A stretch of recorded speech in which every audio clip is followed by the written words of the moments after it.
السلام عليكم. خلال الفترة اللي فاتت انتشر خبرين عكس بعض في ردة الفعل. الأول كان عن أستاذ الفيزياء والعلوم البصرية بجامعة أريزونا دكتور محمد حسن، وده طبعا عن الإنجاز العلمي الغير مسبوق اللي عمله هو وفريقه. والخبر الثاني للأسف عن وفاة الباحثة ريم حامد في ظروف غامضة في فرنسا، وللأسف لحد وقت تصوير الفيديو ما عندناش معلومات كافية عن الحادث. وطبعا انقسم الرأي إلى جزئين، الأول عن دكتور محمد حسن اللي قال لك شوف ابن مصر العبقري، يا مصر يا أم الأبطال، مصر طول عمرها بلد العلماء. وطبعا الرأي الثاني كان عن وفاة الباحثة وإن إزاي ده أصلا يحصل، وإزاي مصر ما تحافظش على أبنائها وتحميهم بره وجوه. وفي الحقيقة أصلا 95% من الشعب المصري والعربي ما كانوش يعرفوا أي شيء عن الاتنين إلا بعد الحدث نفسه. وده بياخدنا لعنوان الفيديو بتاعنا أصلا، النائمون في البصل.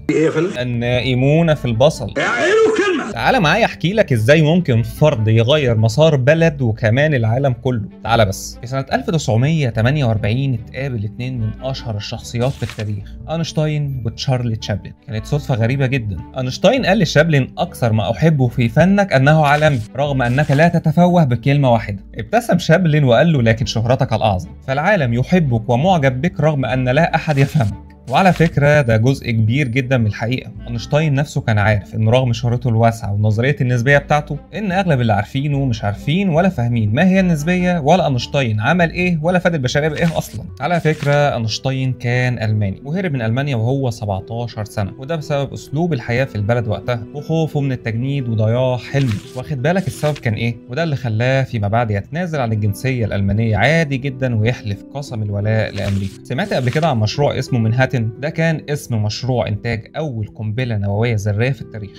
وطبعا اينشتاين كان أحد الأسباب الرئيسية للمشروع والتطوير القنبلة الذرية، ومن ثم فوز أمريكا بالحرب وتغيير شكل وموازين القوة في العالم لحد وقتنا هذا. هو على فكرة اينشتاين مش اللي اخترع القنبلة تماما، ولكن اللي اخترعها زي ما بيسموه أبو القنبلة الذرية هو أوبنهايمر، اللي نولان عمل عنه فيلم مؤخرا وطبعا خد الأوسكار. وهنا بنرجع لنقطة هامة جدا، ماذا لو اينشتاين الألماني استمر في ألمانيا والمشروع ده بشكل ما بدل ما كان في أمريكا بقى في ألمانيا؟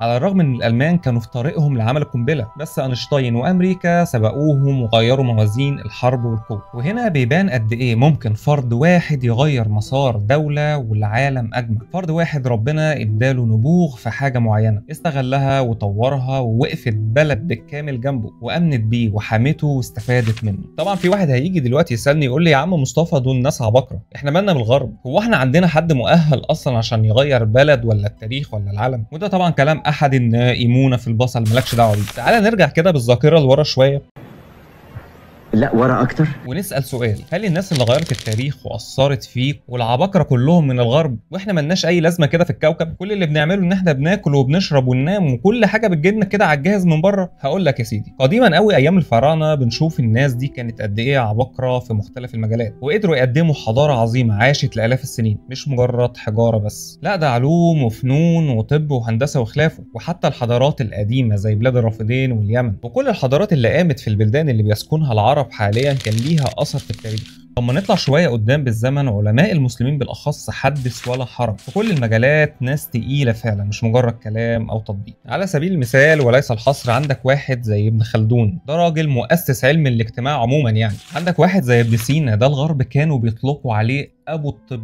وامير الاطباء. انت متخيل احنا فرحانين عشان الانجليز بيغنوا مو صلاح مو صلاح، زمان كان عندنا امير الاطباء. وطبعا ابو بكر الرازي اللي الغرب قالوا عنه اعظم اطباء الانسانيه، وكان له مؤلف اسمه الحاوي، كان مرجع لاوروبا كلها. طبعا غير اسهاماته في علم الصيدله والعقاقير الطبيه، وغيرهم كتير جدا في مجال الطب. عندك ابن النفيس والحسن بن الهيثم، ده عم علم البصريات حرفيا. عندك واحد زي ابو يوسف يعقوب بن اسحاق الكندي، ده بقى كان عباره عن مجموعه علماء في عالم واحد، يعني كان بارع في الفلسفه والكيمياء والفيزياء والرياضيات والطب والفلك والمنطق وعلم النفس، يعني كان ادبي وعلمي. يعني لو على ايامنا ده مش هيفرق معاه اي نظام الثانويه العامه. كفايه. وده كان من اوائل العلماء اللي يدخلوا في اصول الفلسفه اليونانيه ويترجمها ويعرفها للعرب، وعلماء كتير جدا جدا في كافه المجالات وفي كافه العصور. عاوزين حلقات كتيره جدا عشان الواحد يذكر اسمائهم ومجالاتهم وانجازاتهم، ولو حابين نعمل سلسله حلقات عن علماء العرب والمسلمين اكتبوا لي في التعليقات. طب يا ترى ايه اللي وصلنا لكده؟ عندنا فقر وجهل وصراعات ومجاعات،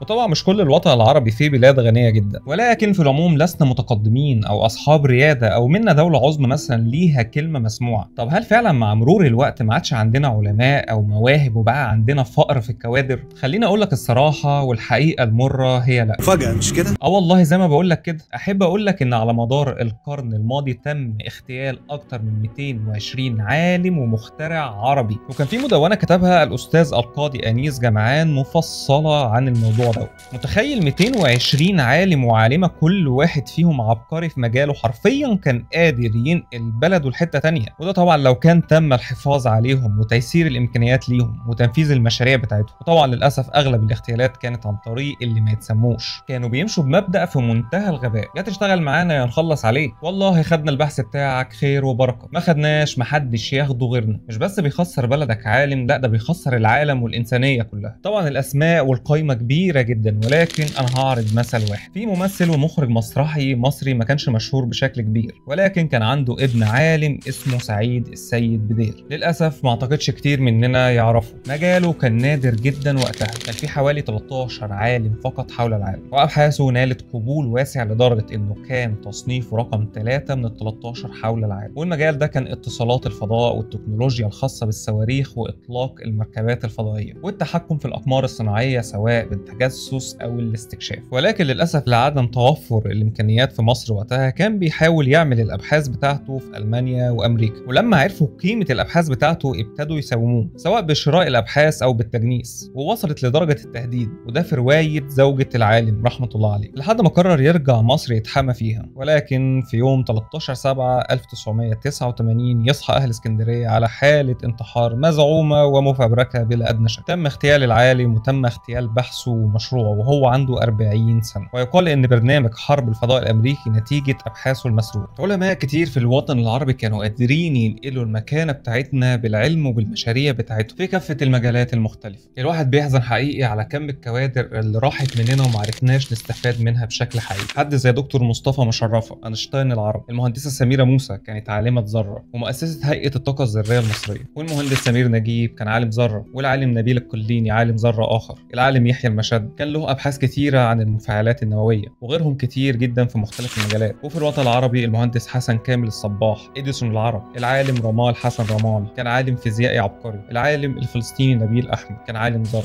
الدكتوره سامية عبد الرحمن اول سعوديه تدخل مجال المخ والاعصاب وكان ليها ابحاث كتيره جدا في مجال الجراحات، وغيرهم كتير لحد وقتنا هذا، لحد اخر حد ذكرته في اول الفيديو، وما زال العرض مستمر. دايما بقول يا جماعه ان الاستثمار في البشر هو اهم استثمار. العنصر البشري لو تم الاستثمار فيه بشكل حقيقي وتوفير البيئه المناسبه له هيبدع ويفيد بلده وينقلها نقله تانية. تخيلوا بس لو جزء من العلماء دول حافظنا عليهم ونفذنا مشروعاتهم كان ممكن نبقى فين دلوقتي؟ بالعلم يا جماعه. الحمد لله لينا علماء نجوا من الاغتيال وعاشوا واستفادت منهم الانسانيه في الفيزياء وفي الفضاء وفي الكيمياء والاقتصاد، وكل مجال هتلاقي فيه عربي عبقري متوزعين في جميع انحاء العالم وبيفيدوا العالم كله، بس للاسف بالشكل او باخر ما بنعرفش نستفاد بيهم جوه بلدهم. عاشوا بره ونجحوا بره وماتوا برضه بره، ويا دوبك ممكن يرجعوا بلدهم عشان يدفنوا فيها بس. ولحد هنا الفيديو خلص. اللهم صل وسلم وبارك على سيدنا محمد. لو عجبكم الفيديو ادعمونا بلايك وشير، الدال على الخير كفاعل. كنتم مع مصطفى سعد وحكاوي الخلفاوي، والسلام عليكم.